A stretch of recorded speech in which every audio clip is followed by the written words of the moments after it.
not a political film. Please don't politicize it. Anybody that wants to politicize this film, journalists, actors, politicians included, have nothing to do with the film. It is a story of 5 people. If you want to watch that story, come and see the film.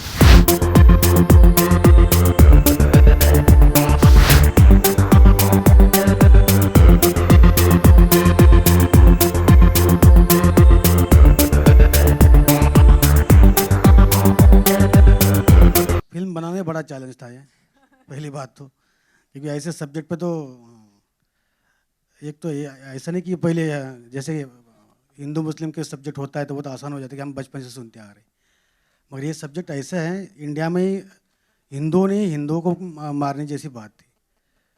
पहले तो मुझे डर ये इस बात का लग रहा था, मुझे खुद को, मेरे तो पैसे नहीं लग रहे थे, फिर भी मैं डर रहा था इस फिल्म को। मतलब इनको 10 बार पूछा, भाई ये हम लोग कर पाएंगे, बोले इनको करना ही है। तो इनकी हिम्मत देख के मेरी हिम्मत बड़ी, मुझे तो, मैं तो आर्टिस्ट हूँ, मुझे तो उतारना ये सारी चीज़ें जमती है। मैं बोला ठीक है, इन्होंने छूट दे दी तो मेरे लिए सब आसान हो गया था। क्या ये बीजेपी की गवर्नमेंट है और सबसे बड़ा रिलीज का सवाल है फिल्म को लेकर, क्या ये रीज़न है कि आप फिल्म बीजेपी के कार्यकाल में रिलीज कर रहे हैं? नहीं, ये रीज़न बिल्कुल नहीं है। हम लोगों को वैसे तो फिल्म बनाने में इतनी दिक्कतें आई कि ये कार्यकाल अपने आप ही आ गया। बाकी मैं खुश हूँ कि कार्यकाल आ गया है, वरना मेरी फिल्म शायद रिलीज भी नहीं होती। सोहा, आपका जो किरदार है वो आपकी मदर से भी कहीं ना कहीं इंस्पायर्ड है, कुछ उसके बारे में हमें बताएं। मेरी मदर से? जी। क्योंकि वो 3 बच्चों की माँ है। क्योंकि सिमिलैरिटी तो यही है, ना तो वो सरदारनी है, ना तो उन्होंने ये जिया है। तो शायद जो लुक है, स्पेशली वो जो बिंदी वाला लुक, लोगों ने कहा कि देयर इज अ रिजेम्बलेंस।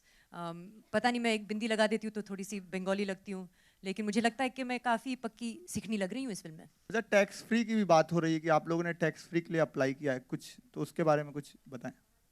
मैं इतना कहना चाहूँगा कि जिनको भी दिखाई है उन्होंने बहुत सराहना की इस फिल्म की और आश्वासन दिया है कि टैक्स फ्री होगी ये, और जनता का अगर साथ रहा तो मुझे विश्वास है कि 100% टैक्स फ्री रहेगी। फिल्म बनाने में उतना हमें टाइम नहीं लगा, जो बाकी चीज़ें करने में हमें ज़्यादा टाइम लगा।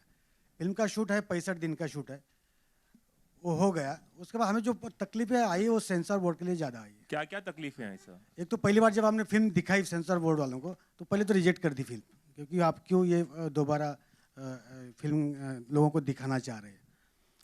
तो मैंने उनको लगता था कि अभी बच्चे बड़े हो गए, 30 साल के 31 साल के बच्चे, तो आप ये दिखा, मतलब आपको क्या लगता है, आपने फिल्म देखी, आप मैंने कि किसी को उकसाने के लिए फिल्म थोड़ी ना बनाई।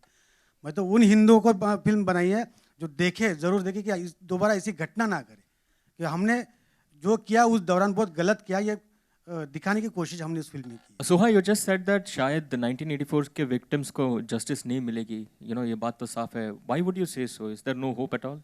I am a very optimistic person, but my understanding is that if it's been 32 years, a lot of the people who were affected by 1984 have passed on. They lived their whole lives in the hope of getting justice and perhaps didn't see it. We all know people who have been affected by 1984, I certainly do. And the saying is that justice delayed is justice denied, because justice should be swift. And as Veer said, the legal system is complicated. We are not judges, we are not Supreme Court lawyers or judges. We are actors, and we've made a film. So it's not really about getting justice. It's about providing a film which we see more as an edge-of-the-seat thriller. It's not a political film. It's not pushing an agenda. It certainly hopes not to be preachy in that way. It's just about the struggle of this family to survive and whether they make it through the night or not. Do you plan to show the movie to the Gandhi family? Have you spoken to them anything? मैं सबके लिए. Did we see the same trailer? Listen, it's not a political film. Please don't politicize it. Anybody that wants to politicize this film, journalists, actors, politicians included, have nothing to do with the film. It is a story of 5 people. If you want to watch that story, come and see the film. This film has nothing to do with politics whatsoever. It's not at all an anti-Congress film. And we would, and we would be happy for everyone to see this film.